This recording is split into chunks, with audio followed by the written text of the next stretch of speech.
Hello and welcome to another video. My name is Sam and we are talking about Tapforms 5 for iOS. Today, a very simple one, some quality of life improvements around what happens when I create a new shopping trip. Now, right now, when I create a new shopping trip, I click this little Create New Shopping Trip button, and on iOS, nothing happens. And this is the predominant way that I'm actually using this. Out in the field, I hit the shops, and I create a shopping list. And there's two things I want to change about this. One, I want Tapforms to take me to the record, which, when I create it and just take me there. You'll notice I had to hit back and then jump back into the list to get it to refresh. And the second thing I want to do is I want to set that location field. So let's delete this record because we're not going to do anything else with it. And we'll actually do the changes on the Mac. Because, well, it's a little easier to do the changes on the Mac instead of having to type it all out on the phone. So on the right here, we've got the same document, and you can see that they're syncing between each other. Can I have that load in? Okay. We've got our shopping list as we had it last time. And let's do the very small change of using utils.openURL to do new record.get URL. And what we've done here is utils.openURL tells Tapforms to open a particular URL. Now, if that's a Tapforms URL for a Tapforms record, then what will happen is it will open up the record for you inside of Tapforms, which is really cool. So, what we need to give it is a URL of the new record that we just created, and we can do that by new record.getURL. Now, getURL will work on any record. Also works, I think, on script fields as well. A couple of other items are accessible and have this external URL. But today we're going to use the record and get its URL, so that once we've done, we're going to open that record up. So let's hit save on that. And we're going to head over to... this is what I get for doing this late in the evening. Head over to our phone. We're just going to see... Yep, the sync went through. Now, when we hit Create New Shopping Trip, it automatically pulls up the record for us. And we can hit Done, and it's there. Okay, so let's delete that. And that's the first part. Now, even that's a great quality of life improvement, because immediately I get taken to the record in question, and you can see that there's a nice Done button. And the next thing we want to do is add a prompter. So actually what we'll do is we'll delete this, and we'll use that a little later. We'll use this Create New Shopping List. We're going to keep it. But we want to do a prompter. So let's go grab the prompt for input.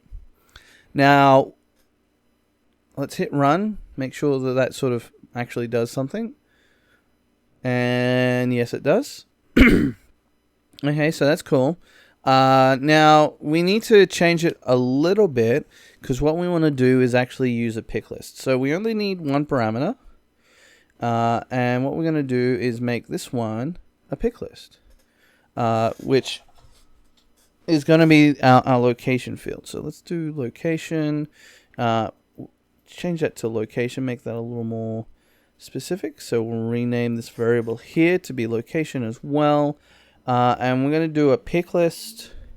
And our pick list is called, you guessed it, location. And we'll just do select location. And in fact, actually, let's just leave this blank. And we'll see what this looks like. Let's hit save. Nice selector there. Can't find variable value 1. That's okay, because we renamed it to location.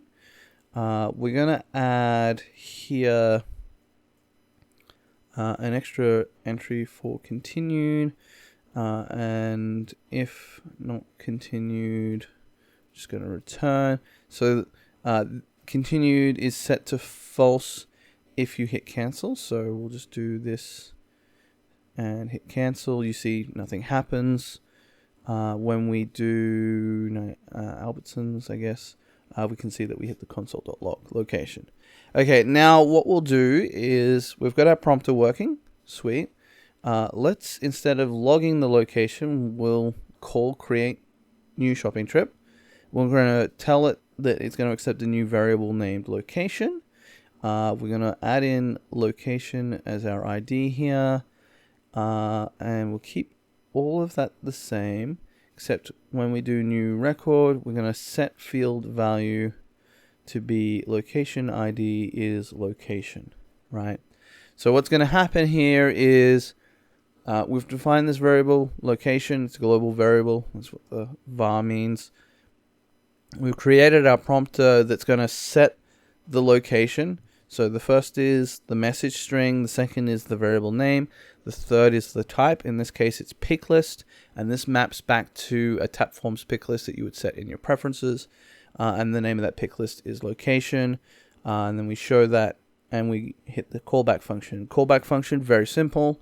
It checks to see if it continued. If it was not continued, we return. We just bail out. And if it is, we do what we used to do, which is called create new shopping trip, right?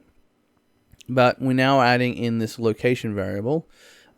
We probably technically don't need it, to be honest, because location was already a global. So we could actually have it automatically pick that up for us. But I think it's a little more elegant, if you will, that where possible, we call functions with parameters instead of relying entirely on globals. And if that means nothing to you, then when you when you pick up some more programming, it'll probably make a little more sense. For those who have done programming and know the trade-offs with globals, what we're doing is basically making sure that we're telling this function it has as much information as it needs to do what it has to do without sort of absorbing it via osmosis, if you will. So we're going to set field value location ID to location. We have our open URL here as well. Let's hit save on this. And we'll test it on the Mac first, just to make sure that it all works. And that's mostly because we can pull up this console pretty easily. Sweet, it created it fine. Location, where did it navigate to that record? Let's check. Let's run this again, make sure that it actually navigated to the record when we created it. Yep, there we go. So we've got our pick list, it's setting the location properly, we're navigating to the record. Let's swap over to the phone. And let's see what it looks like when we run that on the phone. We're going to double check that our sync happened. It did. That's good. So now we're just going to run this create new shopping trip. It's going to ask us for our location. We've got the pick list at the bottom here for either Albertsons or 99 Ranch. We'll put in Albertsons, and it's pulled up the record. Now I don't have anything in my shopping list to buy right now, so that's empty, but that is still working. And we can see it's updated there, and we can delete it. Now, hopefully that's helped you. This is a little short one today, but these sort of little quality of life improvements make living with Tapforms easier. You can see now that we've gone from a couple of taps down to one tap. We're automatically filling in a variable with the location. We use the prompter for that to select our existing pick list to make that happen.